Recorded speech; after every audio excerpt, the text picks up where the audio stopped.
ఒక రోజు రాజ్ కుమార్ అన్న అని టాప్ మోస్ట్ రైటర్ జబర్దస్త్ మొత్తానికి ఆయనే నెంబర్ 1. అలాంటి పర్సన్ ఆయన ఎప్పుడో కానీ ఇక్కడ తిండబ్బా ప్రొడక్షన్ లో ఆయన బాక్స్ తెప్పించుకుంటాడు లేదంటే ఆయన ఆర్డర్ పెట్టుకుని తింటాడు ఆయన.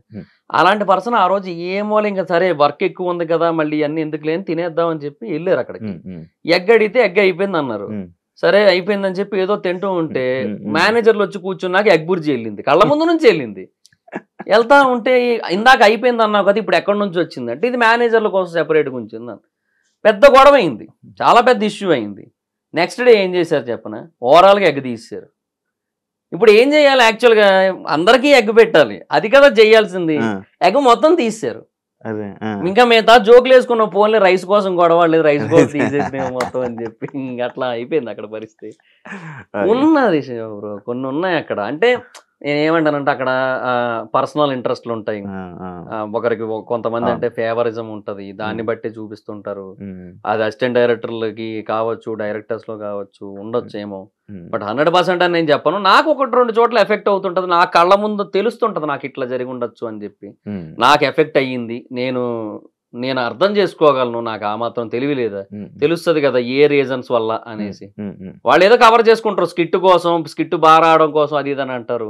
బట్ అది ఓవరాల్ గా ఏ కారణం చేత అలా జరుగుతుందో మనకు అర్థం అవుతుంది కదా, జరిగాయి అట్లా అంతే. జాబ్ వదిలేసి ఇండస్ట్రీకి వెళ్ళావు, ఏం నేర్చుకున్నావు నువ్వు? అక్కడ అవ్వలేదు, ఇప్పుడు ఇక్కడ జాబు లేదు నీకు, ఇక్కడ జబర్దస్త్ లో నీకు కావాల్సిన ఫీల్డ్ లేదు. అంటే ఇనీషియల్ గా నేను అనుకున్నదైతే నేను అచీవ్ చేయగలిగాను అట్లీస్ట్. సో ఆది అన్న స్కిట్లు చూశాను స్టార్టింగ్ లో, నాకు నేను అలా రాయగలను అనిపించింది. అదే కాన్ఫిడెన్స్ తో వెళ్ళాను, ఒక 5 స్కిట్లు రాసుకొని. ప్రొడక్షన్ రెడ్ అన్న అని ఒక ఆయన ఉంటారు, ఆయన నన్ను సరే నువ్వు ఈ రోజు కాదు షూటింగ్ 18న ఉంది, ఆ రోజు రాతమ్ముడు జూలై 18 అని చెప్పి ఆ రోజు పిలిపించి వెంకయ్యన్నకు పరిచయం చేశాడు. వెళ్ళాను, వెంకయ్యన్న దగ్గర రైటర్ గా ఒక 7 షెడ్యూల్ చేశా. తర్వాత ప్రకాష్ అన్న టీంలో ఆర్టిస్ట్ గా ఒక 7 షెడ్యూల్ చేశా. అభి అన్న టీంకి వెళ్ళా, అటు నుంచి అవినాష్ అండ్ కార్తీక్ అన్న టీంకి వచ్చా, ప్రసాద్ అండ్ నరేష్ టీంకి వచ్చా, లాస్ట్ అండ్ ఫైనల్ గా ఆర్పి అన్న టీంకి వచ్చాను. సో చాలా మంచి పేరు వచ్చింది. ఇప్పటికీ బయటకు వెళ్తే గుర్తుపడతారు, జబర్దస్త్ కదా అండి మీరు, జబర్దస్త్ లో చేశారు కదా అని చెప్పి. అంటే అప్పటికిప్పటికి బాడీలో టూ మచ్ చేంజెస్ రాలే, కొంచెం లావ్ అయ్యాను, కొంచెం ఫేస్ సేమ్ ఉంది, ఫేస్ కొంచెం సిమిలర్ గానే ఉండడం వల్ల గుర్తుపడుతుంటారు ఇప్పటికీ కూడా. సో అందువల్ల ఏంటంటే అది ఉంది ఇప్పటికి. టీమ్ లీడర్ అవ్వాలనుకున్నా, టీమ్ లీడర్ అయిపోయాను, 18 స్కిట్లు చేశాను.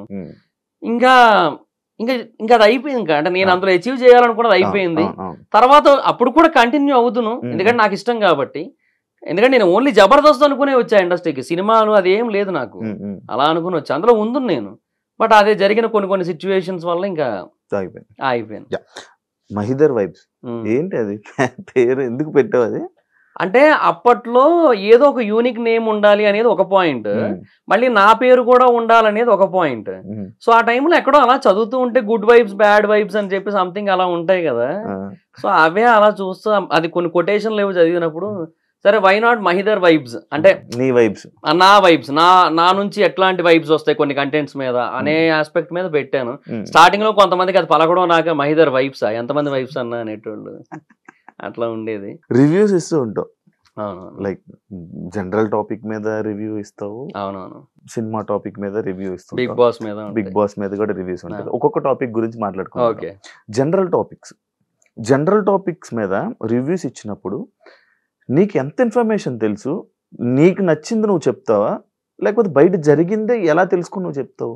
అంటే నీ ఒపీనియన్ అన్నట్టు చెప్పేస్తుంటావు, లైక్ ఒకటి డిసైడ్ చేసేస్తావు. ఒకటి ఇప్పుడు ఒక వైఫ్ ఒక బాయ్ ఫ్రెండ్ ఒక గర్ల్ ఫ్రెండ్, వీళ్ళిద్దరికి గొడవలు అయ్యింది, ఈయన చంపేసింది ఈయన చంపేసింది, ఒకరి మీద తప్పు అన్నట్టు మాట్లాడేసి రివ్యూ చెప్తూ ఉంటావు. అనుకుందాం ఎలా చెప్తున్నావు, నీకు ఎలా వస్తుంది ఇన్ఫర్మేషన్, ఏమి ఇది చేస్తావు, రీసెర్చ్ చేసి చెప్తావు? బేసిక్ గా ఏమంటే దాని గురించి వేరే వాళ్ళు, అంటే వాళ్ళకి తెలిసిన వాళ్ళు ఎవరో ఒకరు డెఫినెట్ గా మీడియా ముందుకు వస్తారు, మాట్లాడతారు. వాళ్ళ ఒపీనియన్స్ ఏవైతే ఉంటే అవన్నీ ఒక చోట చేరుస్తా. అలాగే దాన్ని ఎవరైతే టెలికాస్ట్ చేస్తారో వాళ్ళ సైడ్ నుంచి మనకి multiple aspects of points reveal అవుతుంటాయి. అవి ఒక సైడ్ రాసుకుంటా, తర్వాత అంటే రాసుకోవడం ఇన్ ద సెన్స్ మైండ్ లో పెట్టుకుంటా, ఇవన్నీ మైండ్ లో పెట్టుకుంటా ఒక దగ్గర. స్క్రిప్ట్ ఎప్పుడు రాయలేదు దేనికి కూడా, ఒక ఫ్లో వచ్చేస్తుంది, అర్థమైపోతుంది. తర్వాత కొన్ని ఆర్టికల్స్ ఉంటాయి, న్యూస్ ఆర్టికల్స్, అది తెలుగులో కావచ్చు, ఇంగ్లీష్ లో కావచ్చు, న్యూస్ ఆర్టికల్స్ ఉంటాయి. ఆ ఆర్టికల్స్ అన్ని కూడా రిఫర్ చేస్తాను, వాటి గురించి అర్థం చేసుకుంటా. సో ఓవరాల్ గా చదివినప్పుడు మనకున్న ఆ ఏమంటారు ఆ సెన్స్, ఆ సిక్స్ సెన్స్ అనలేము, అది జస్ట్ లైక్ మనకు అనిపిస్తుంది, ఏదో అనిపిస్తుంది కదా ఆ మూమెంట్ లో.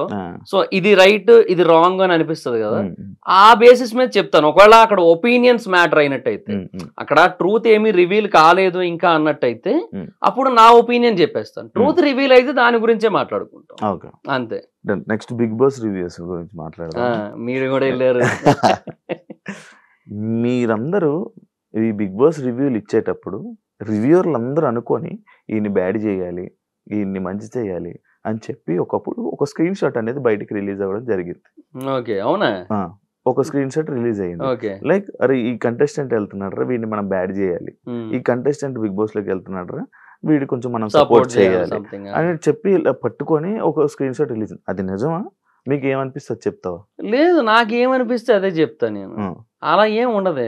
ఇది ఎప్పుడు మీకు జరగలేదు? మీరు ఎప్పుడు రివ్యూర్లు ఎప్పుడు మాట్లాడుకోలేదా? అంటే నేను శ్రీను 65 మాట్లాడుకుంటాం, because we both are friends from Jabardasth. Jabardasth లో చేసాడు తను కూడా, సో అట్లా పరిచయం. ఆదిరెడ్డి గారితో అప్పుడప్పుడు మాట్లాడుతుంటాను, అది చాలా రేర్ గా. ఆయన ఫ్యామిలీ పర్సన్, ఆయన చాలా ఏమంటారు బిజీ ఉంటారు ఆయన. సో ఆదిరెడ్డి గారితో అప్పుడప్పుడు మాట్లాడతాను, అంతే. సో బట్ ఎప్పుడు కూడా మా మధ్య ఒక కంటెస్టెంట్ గురించి ఎక్కువ డిస్కషన్ రాదు. సీనుకి నాకు బిగ్ బాస్ కోసం వస్తుంది, ఫ్లో ఎలా వెళ్తుంది, ఇలా కాకుండా ఇంకోలాగా వెళ్తే ఏమైనా బాగుంటుందా అని మేమేం మాట్లాడుకుంటాం. వాటి గురించి నాకు అనిపించిన నేను చెప్తా, తనకు అనిపించిన తను చెప్పుకుంటాడు, అట్లా మేము ఆ కలెక్టివ్ పాయింట్స్ అన్ని కలిపి ఒక వీడియో చేస్తుంటాం మేము, అంతే తప్ప ఏ రోజు కూడా ఒక కంటెస్టెంట్ కోసం అయితే లేదు. ఒక సీజన్ 5 అనుకుంటా, బిగ్ బాస్ సీజన్ 5 లో లైక్ రివ్యూర్ల వల్లే ఒక కంటెస్టెంట్ బయటకు వచ్చారు అని చెప్పి ఒక ఇష్యూ జరిగింది. అండ్ అది పక్కన పెడితే, అంటే ఒక కంటెస్టెంట్ ని ఈ కంటెస్టెంట్ ఇలా అంటే జనాలందరూ ఆల్రెడీ షో చూస్తారు, కానీ ఒక కంటెస్టెంట్ ని నువ్వు ఇదే అని చెప్పి మీరు ఇలా డిసైడ్ చేయడం వల్ల జనాలు మైండ్ సెట్ మ్యానిపులేట్ అయిపోద్ది అంటే నువ్వు యాక్సెప్ట్ చేస్తావా? అంటే బేసిక్ గా బిగ్ బాస్ రివ్యూస్ చూసేది ఎందుకంటే, ఇది నాకు ఇలా అనిపించింది, నా ఒక్కడికే అట్లా అనిపించిందా, నీకు కూడా అట్లానే అనిపించిందా అనేది కన్ఫర్మ్ చేసుకోవడానికి చూస్తారు బిగ్ బాస్ రివ్యూస్.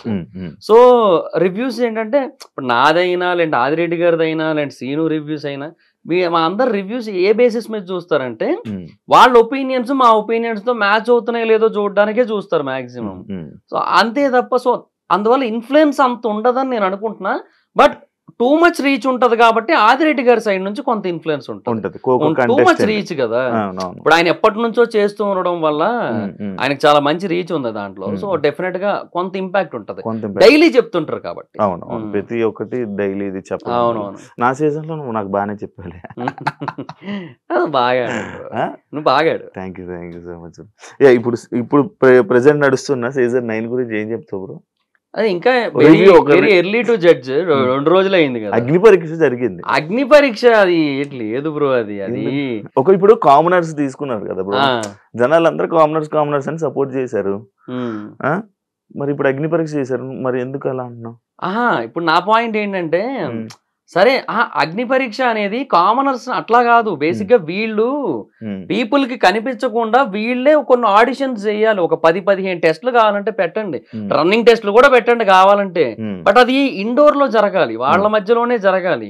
అక్కడ ఎవరెవరు ఉంటారో నీకు తెలుసు, అందరూ ఉంటారు, పెద్ద పెద్దోళ్ళు అందరూ ఉంటారు, రఘువంశ కులపతి, నీలమేఘ శ్యాముడు, రాఘవురు అందరూ ఉంటారు అక్కడ.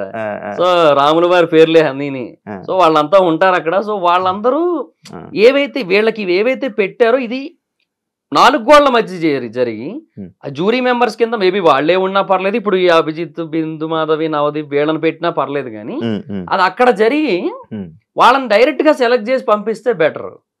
అలా కాకుండా వాళ్ళకి ఇవన్నీ పెట్టి ఇవన్నీ చేసి వాళ్ళకి ఆల్రెడీ ఒక ఆడియన్ బేస్ ని, ఒక ఇంప్రెషన్ ని, ఒక ఫ్యాన్ బేస్ ని క్రియేట్ చేసేసి మళ్ళీ లోపల పంపిన తర్వాత వీళ్ళు కామనర్స్ అని చెప్తే ఇంకేంది అది? వీళ్ళు ఎట్లా కామనర్స్ అవుతారు? ఇప్పుడు జనరల్ గా ఒకటి మాట్లాడుకుందాం, ఇప్పుడు బిగ్ బాస్ కి వెళ్ళడానికి ముందు నీ ఇంటర్వ్యూస్ చాలా మంది చూశారు, ఒక మినిమం యావరేజ్ 10 లక్షల మంది చూసారు అనుకుందాం. 10 లక్షల మంది బిగ్ బాస్ ఆడియన్స్ అయితే కాదు కదా, ఓ 1,00,000 మంది బిగ్ బాస్ ఆడియన్స్ ఉన్నారు అనుకుందాం. అలా అయినా సరే ఓకే, నీకు బిగ్ బాస్ పరంగా కొంత ఫాలోయింగ్ ఉన్నట్టే. బట్ ఇప్పుడు అగ్ని పరీక్ష షోకి వెళ్ళారు ఒకరు.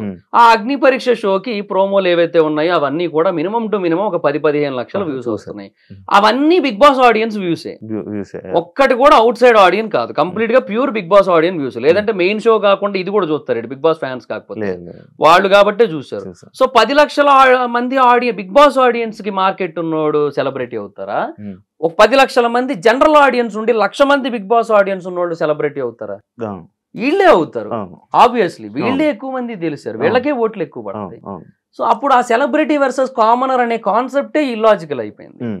అట్లా అయిపోయిన తర్వాత మళ్ళీ ఇంక అక్కడ తీసుకెళ్లి వీళ్ళు కామనర్స్, వీళ్ళు సెలబ్రిటీస్, మీరు అవుట్ హౌస్ లో ఉండండి, మీరు లోపల ఉండండి, మీరు ఓనర్స్, మీరు టెనెంట్స్, మీరు రెంట్ కట్టకుండా ఉంటున్న టెనెంట్స్, ఎందుకు ఇవన్నీ? కానీ లోపలికి వెళ్ళాక సెలబ్రిటీలే నాగార్జున గారి ముందు నిలబడ్డ మూమెంట్ నుంచి కూడా కాదు, అగ్ని పరీక్షలోకి ఎంటర్ అయినప్పటి నుంచే వాళ్ళు సెలబ్రిటీస్. అండ్ ఇప్పుడు ఫర్ ఎగ్జాంపుల్ వాళ్ళ 6 లోపలికి వెళ్ళారు అబ్బా, వాళ్ళ 6 సంగతి తీసేసి 9 మంది రిజెక్ట్ అయ్యారు, గుర్తుందా? వాళ్ళని కూడా బయటకు వెళ్తే గుర్తుపడతారుగా. ఇప్పుడు ఏంది వాళ్ళు కామనర్స్? ఇప్పుడు ప్రసన్న అన్న ఉన్నాడు, ఆయన ఇన్స్పిరేషనల్ జర్నీ ఉంది, ఆయన బయటికి పోతే గుర్తుపడతారు. ఆయన ఇప్పుడు కామన్ మేనా? కాదు కదా, అట్లా ఎట్లా అవుతుంది?